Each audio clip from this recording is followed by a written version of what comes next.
बिस्मिल्लाहिर्रहमानिर्रहीम। अस्सलाम वालेकुम। 26 न्यूज़ के साथ मैं हूं अरुबा जावेद। नजर डालते हैं आज की हेडलाइंस पर। प्रैक्टिस एंड प्रोसीजर तरमीमी ऑर्डिनेंस सुप्रीम कोर्ट में चैलेंज कर दिया गया। दरख्वास्त में इस्तदा की गई कि तरमीमी ऑर्डिनेंस को आइन से मुतसादम करार दिया जाए। चौधरी एहतशामुल हक एडवोकेट ने सुप्रीम कोर्ट ऑफ पाकिस्तान में प्रैक्टिस एंड प्रोसीजर तरमीमी ऑर्डिनेंस के खिलाफ दरख्वास्त दायर कर दी। सुप्रीम कोर्ट में दायर दरख्वास्त में सेक्रेटरी वजारत कानून, सेक्रेटरी एस्टैब्लिशमेंट और सेक्रेटरी काबीना को फरीक बनाया गया। दरख्वास्त गुजार ने इस्तदा की कि तरमीमी ऑर्डिनेंस को आइन से मुतसादिम करार दिया जाए और ऑर्डिनेंस के तहत होने वाले तमाम इक़दामात को कल अदम करार दिया जाए, जबकि दरख्वास्त पर फैसले तक प्रैक्टिस एंड प्रोसीजर तरमीमी ऑर्डिनेंस को मुअत्तल किया जाए। दरख्वास्त में कहा गया कि सुप्रीम कोर्ट भी करार दे चुकी कि ऑर्डिनेंस सिर्फ हंगामी हालात में ही जारी हो सकता है। दरख्वास्त गुजार का कहना था कि ऑर्डिनेंस को जरिए अवाम के हकूक की खिलाफ वर्जी की जा रही है। आर्टिकल 9 में अवाम को आजाद अदलिया से रुजू करने की आजादी है, जबकि आर्टिकल 10(1) के तहत फेयर ट्रायल अवाम के आईनी हकूक में शामिल है।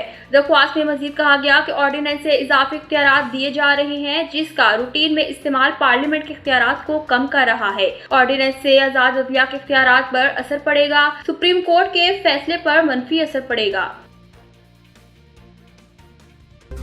इलेक्शन कमीशन ने इंतखाबी ट्रिब्यूनल तब्दीली की दरख्वास्त जमा करवाने के लिए पाकिस्तान तहरीक-ए-इंसाफ के वकला को मंगल तक का वक्त दे दिया। चीफ इलेक्शन कमिश्नर की सरबराही में 4 रुकनी बेंच ने इंतखाबी ट्रिब्यूनल की तब्दीली से मुतालिक केस की इलेक्शन कमीशन में समाअत की, जिस दौरान दरख्वास्त गुजारों के वकला इलेक्शन कमीशन में पेश हुए। समाअत के दौरान PTI के वकला और मुस्लिम लीगी रुकन अंजुम वकील के वकील ने जवाब जमा कराने के लिए वक्त मांग लिया। चीफ इलेक्शन कमिश्नर ने PTI के वकला की जानिब से 2 हफ्ते का वक्त देने की इस्तदा मुस्तरद करते हुए जवाब जमा करवाने के लिए मंगल तक का वक्त दे दिया।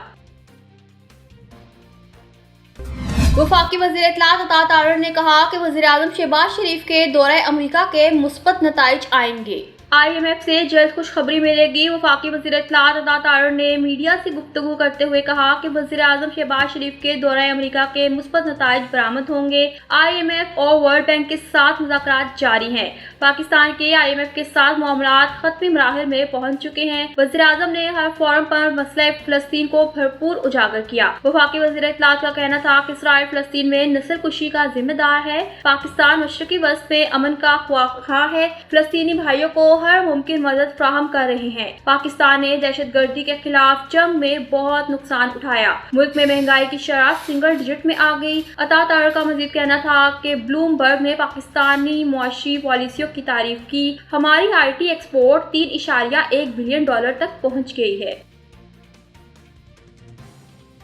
हुकूमत के बाद मुआहिदे की मुद्दत खत्म होने के बाद जमात इस्लामी ने 29 सितंबर को मुल्क भर में मुजाहिरों का ऐलान कर दिया। अमीर जमात इस्लामी हाफिज नईम ने कहा कि हुकूमत ने बिजली की कीमतों के हवाले से मुआहिदा किया कि 45 दिन में तमाम शराइत मानेंगे, लेकिन इस पर अमल दरामद नहीं हुआ। हाफिज नईम ने कहा कि IPPs को बिजली लिए बगैर अदायगी की जाती है। मुल्क में बेरोजगारी के बायस मायूसी फैली हुई है। वज़रा की मुराद खत्म करके बिजली की कीमतें कम की जाए। उन्होंने मजीद कहा कि मौजूदा निज़ाम पर खामोशी इख्तियार नहीं करेंगे, मुतालबात मनवाने के लिए धरने भी देंगे। वाज़ेह रहे कि बिजली बिलों में रिलीफ समेत दीगर मुतालबात पर हुकूमत और जमात इस्लामी के दरमियान मुआहिदा तय पाया था, जिस पर अमल की मोहलत देते हुए जमात इस्लामी ने लियाकत बाग रावलपिंडी में धरना खत्म करने का ऐलान किया था।